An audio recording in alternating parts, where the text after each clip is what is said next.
Welcome back to our channel. ఆ హీరోకి no చెప్పిన నాయన.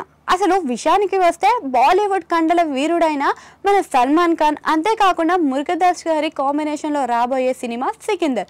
అయితే ఈ సినిమాకి కథ వేరేలాగానే రాసుకున్నారట.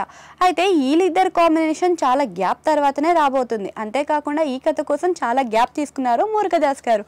అయితే ఈ కాంబినేషన్లో సినిమాని అందరూ బాగానే ఎక్స్పెక్ట్ చేస్తున్నారని చెప్పుకోవచ్చు. ఈ సినిమా కోసం హీరోయిన్గా రష్మిక మందారాను ఫైనల్ చేసిన సంగతి తెలిసింది. అయితే మొట్టమొదటిసారిగా ఈమె సీనియర్ హీరోతో చేయబోతుంది. ఇంతవరకు ఈ అమ్మడు ప్రీవియస్లో చూసుకున్నట్టయితే యంగ్ హీరోలతో నటించడం జరిగింది. ఫస్ట్ టైం సీనియర్ హీరోతో నటించడం పోతుంది. అంతేకాకుండా ఈమెకు 28 సంవత్సరాలు, అయితే ఆయనకు 58 సంవత్సరాలు. మొట్టమొదటిసారి ఇంత ఏజ్ గ్యాప్ తోటి ఒక హీరో హీరోయిన్ సినిమా చేయబోతున్నారు.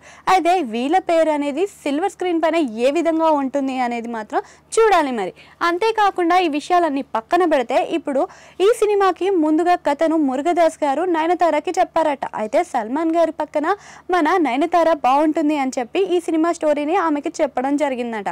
అంతేకాకుండా చాలా కన్విన్స్ కూడా చేశారట. కానీ నో అని చెప్పేసింది. అది కథ నచ్చకనా లేదా ఇంకా దాంట్లో పాత్ర నచ్చకనా అనే విషయం మాత్రం ఎవరికి స్పష్టత లేదు.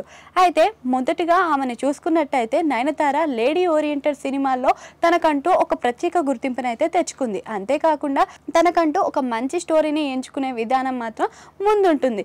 అయితే ఆమెకి కథ నచ్చకపోయినా పాత్ర నచ్చకపోయినా ఎంత బడ్జెట్ అయినా కానీ లేదా ఎంత పెద్ద సీనియర్ హీరో అయినా కానీ ఆమె నో అని నిర్మోహమాటంగా చెప్పేస్తుంది. ఈ విషయంలో మాత్రం ఆమె ఆచితూచి అడుగు వేస్తుందని చెప్పుకోవచ్చు. అయితే ఇలానే ఇప్పుడు సల్మాన్ ఖాన్కి కూడా నో చెప్పేసిందట.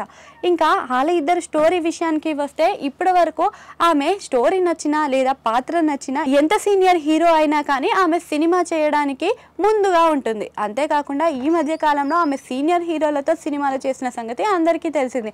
అయితే ఈ సీనియర్ హీరోలతో పాటుగా సల్మాన్ ఖాన్కి ఎందుకు చోటు ఇవ్వలేదు అనే విషయంపై చాలా మందికి డౌట్గానే ఉందని చెప్పుకోవచ్చు. అయితే వీళ్ళిద్దరు కాంబినేషన్లో రాబోయే సినిమా బాగుండాలి అని అందరూ అనుకుంటారు. కానీ మురుగదాస్ గారు మాత్రం ఈ సినిమా స్టోరీ చెప్పినప్పటికీ ఎంత వివరంగా ఎంత కన్విన్స్ చేసినప్పటికీ కూడా నయనతార నో అని చెప్పేసిందట.